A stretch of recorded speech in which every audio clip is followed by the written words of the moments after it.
Good morning, students. This is the 12th video of the chapter Nationalism in Europe. And in this video, we'll discuss the subtopic Visualizing the Nation. And after that, we'll try to understand the concept of Balkan crisis or the Balkan tension in Europe. Here we'll have to understand that the nation was formed in Europe. The nation was formed in Europe in different centuries, and particularly few nations like Germany and Italy. But how they were represented, I mean to say how they were visualized. Because on the map only we can draw the map, on the map only we can draw the figure of a country, but basic question is how the nation will look like. So for that, the personification was done. The nation was presented in human form, and that is how the nation will look like a human figure. So here we will try to understand that why the nation was presented as a human being and what was the significance of it. First of all, here one concept is written there, that is allegory. So what is allegory? So basically allegory is nothing but the image of any abstract idea or any view. So any view or any idea, if it is presented in human figure, it was termed as allegory. So we saw in case of France or Germany that various allegories were presented in order to mark the nation. Like Marianne was there to represent, Marianne was the female figure to represent the France. Similarly, in Germany, Germania was there to represent France, to represent Germany. Similarly, Bharat Mata was there in India. It was there to represent India as a nation. So we saw that in different nations, the different type of concept was used and different type of words were used to represent the nation. Like Marianne, Germania, Bharat Mata. So basically, what was the concept? The concept was to unify the different people together. Through this concept, the different groups were asked to join together. Like in India, when the concept of Bharat Mata was given, the purpose was to connect diverse societies. The purpose was to connect the people against the Britishers.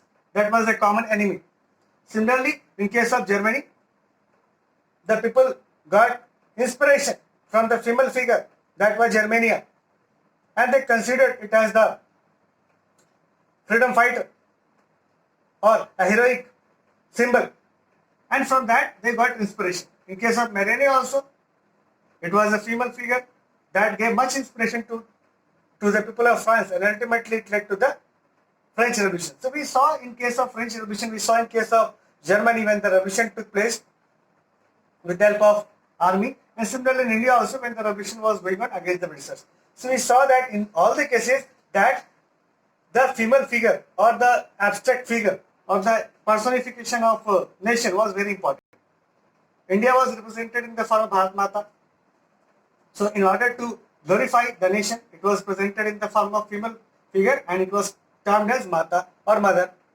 So this is how we saw that basically nation was visualized in the form of different female figure. And we all know that female are considered superior in our society, and particularly the concept of mother. So if the concept of mother is given, it means that we are son of the same mother. It means we are united, we are brothers. So that is why this concept was used to mark the nation. It was used to show that people in Europe, people in particularly in France, people in Germany, or people in India were connected because their mother was same. So this is how the nation was represented in female figure to create bonding among different individuals. Now here in the NCERT book, 3 different figures has been given to represent the concept of Germania. When we were discussing the concept of Frankfurt Parliament, we saw that Germania was represented and the picture of Germania was there. It was hung in the Parliament, Frankfurt Parliament, and at that time it was showing the heroic picture. So here in 1848, one picture was painted by Philip Wade, and in that particular picture it was shown to represent a heroic deeds or adventure. So basically when the Frankfurt Parliament was assembled, it was met. The Germania was represented with a heroic figure. We show that now Germany is ready to become a nation, and here it is represented with a female figure, that is Germania. But later on we came to know that the Frankfurt Parliament fell down, and as a result the concept of Germany as a nation, it also vanished. So we saw that in the second figure it has been shown that fallen Germania. I mean to say that Germania fell down. Why? Because the effort of Frankfurt Parliament was demolished. But again, we saw in case of Prussia, when Prussia took initiative and it helped in the formation of Germany as a nation. So finally we saw that again Germania stood up, and it was having sword in her hand to protect the country, to protect the newly formed Germany. So this is how Germania was represented in three different forms. First, it was represented in heroic form. After that, it was represented in fallen form, and finally, it was represented in a protection form. I mean, it was going to give the protection to the nation. So we saw that the concept of allegory is very, very important, and under the allegory, different type of concepts were there, different type of female figures were there, and it was mainly printed to represent the nation, so that people could get connected, or a bonding, a brotherhood should come among all of them. Got it? So this is about the visualizing the nation. Now to the next topic. Now come to the next topic. We are going to discuss the Balkan crisis or the Balkan problems.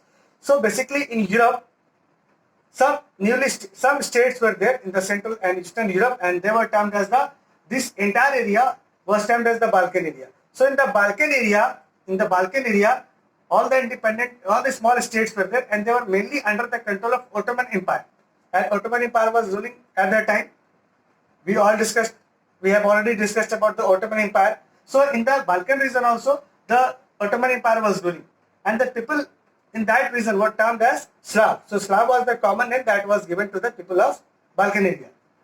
After the lot of struggle, and of course after the spread of cultural movement, that is Romanticism, people started revolution against the Ottoman Empire in the Balkan area, and ultimately Balkan area, I mean all the countries, all the small countries, those who were a part of Balkan area, they got independence one by one from the Ottoman Empire. So ultimately Ottoman Empire lost its control in the Balkan area, and one by one all the small states got freedom in the Balkan area. But it was not very easy task. Once all the small countries got freedom in the Balkan area, that was the part of Europe, ultimately they became free, and after that they started interfering in other matters. I mean to say, before that all were under the control of Ottoman Empire, but when they became independent, they started interfering in other matters. And at the same time, the greed also erupted, and one nation was trying to capture the other nation. It was trying to annex the other nation. So this is how the race of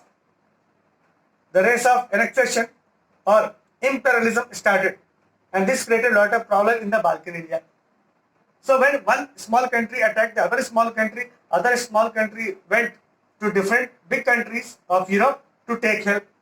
Like some countries moved towards Germany to take help, some countries moved towards France to take help, some small countries moved towards Russia to take help. So this is how bigger countries like Germany, Italy, Russia, they also got attracted towards the Balkan region because they were connected with the small countries. So this is how the problem that was going on in the small area, it became very disruptive, it became very explosive, and it expanded.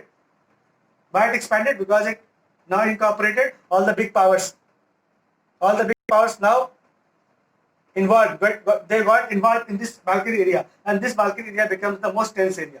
So finally, the big countries with the vested interest, they started interfering in this area, and the war started in this particular Balkan area, and ultimately it led to the World War I. So basically, when we will discuss about the World War I, we'll have to understand that the root cause, one of the causes of the World War I was the Balkan region or the Balkan tension. So Balkan tension created much problem, and ultimately it provided background for the World War I. So this is all about this topic. Thank you so much.